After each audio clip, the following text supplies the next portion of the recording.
There are over 6,000 individuals and families who are homeless in Washington, D.C. In the last year alone, over 52 individuals died while living on the streets in D.C. These individuals are the forgotten, the overlooked, the ignored. Thrive DC began in 1979 as a grassroots response to kind of the first wave of homelessness that hit the streets of DC. There was a chronic need among homeless women in particular to have unique services because their problems were unique. We're now serving breakfast and other programming to homeless men and women. I have a computer technician degree, and especially I'm a screen printer. I work with clothes. I came here for a job in Washington, D.C., and the company where I used to work, it's out of business now. Folks are homeless for a lot of different reasons. Some clients come to us from just having had really difficult backgrounds. I come up in a dysfunctional family. My father passed away when I was 10, but my mother left him when I was 3, and she raised 5 kids of her own. I just got with the wrong crowd of people, and I became on drugs. But now I'm clean. I've been clean for over 3 years. When people see you walking in the street with bags on and you're sitting on a park bench and you're not really going anywhere, yeah, people would tend to think that you're not worthy enough to come into their stores, and that is so humiliating. The days where the weather is very, very bad weather, or some days where for any reason the places where you can catch food, they're closed. Those days you can get very depressed because you are hungry. I mean, you have to eat. Thrive DC is great in the fact that we offer our Daily Bread Daily Needs program. And what we do with that is that we want to make sure that people come in and get a healthy meal.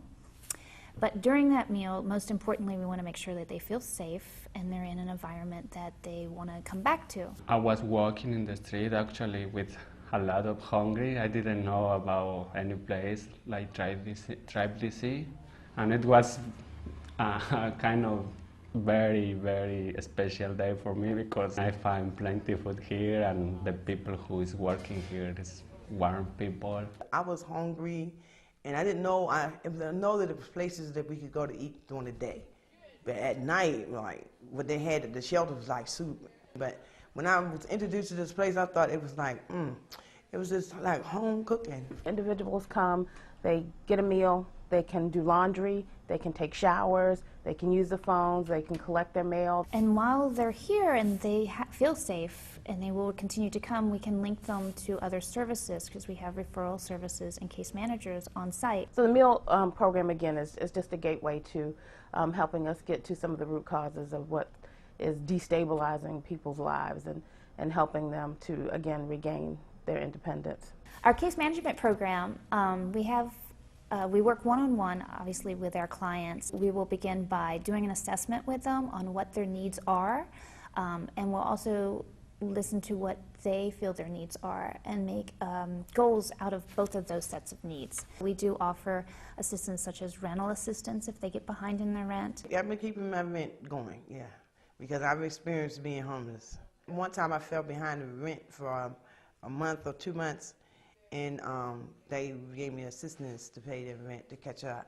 Most of the time we're working with people on trying to obtain, obviously, permanent housing, but before they can get there, usually we're helping them obtain their IDs, help them get health services. And I think I was getting other referrals from Trinette for like documents, for like birth certificate documents.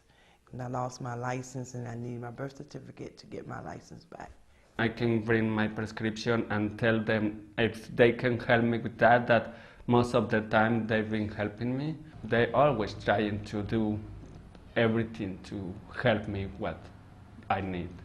One of the services that we find our clients have really are really drawn to is our computer lab. I think the computer room is one of the most important ones, to stay connected with the outside world. You know, it's great to know that you can come and get a dinner, and also you can, you know, do some business, take care of your business on, you know. We have arts and crafts on Tuesday nights. During our morning and evening program for the women, we offer different support groups for the clients. Right now we have a jewelry group. It's one of our busiest nights, and they love showing their jewelry off. And we all get around the table and we make our little bead like this one I made.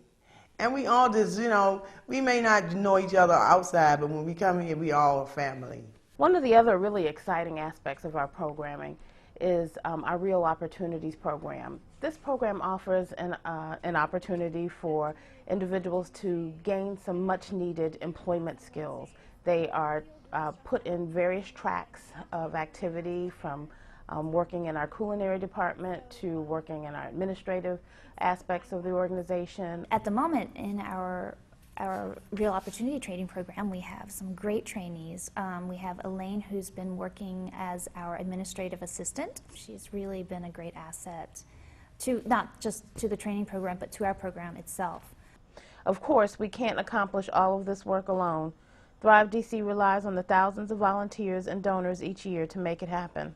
90% of the groceries that Thrive uses to prepare the meals that we offer is donated to us. So we are heavily dependent on that. From just little toiletries to wardrobes, someone emptying their closets.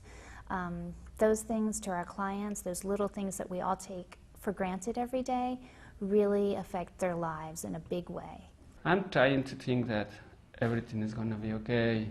I'm sorry, can you please stop for a little bit? Un segundo. Se me fue el avión. Once I will see this moment of my life like something funny. I hope Thrive DC be here for long time. They're gonna have always support of people because they're doing what they're doing, and that's all that I have to say. Thank you to Thrive DC. In an ideal society, homelessness would not exist, and Thrive DC services would become irrelevant. But until then, Thrive DC will continue to work with DC's most vulnerable and too often forgotten residents to create hope for a new day. At Thrive DC, we help people to not only survive, but to thrive.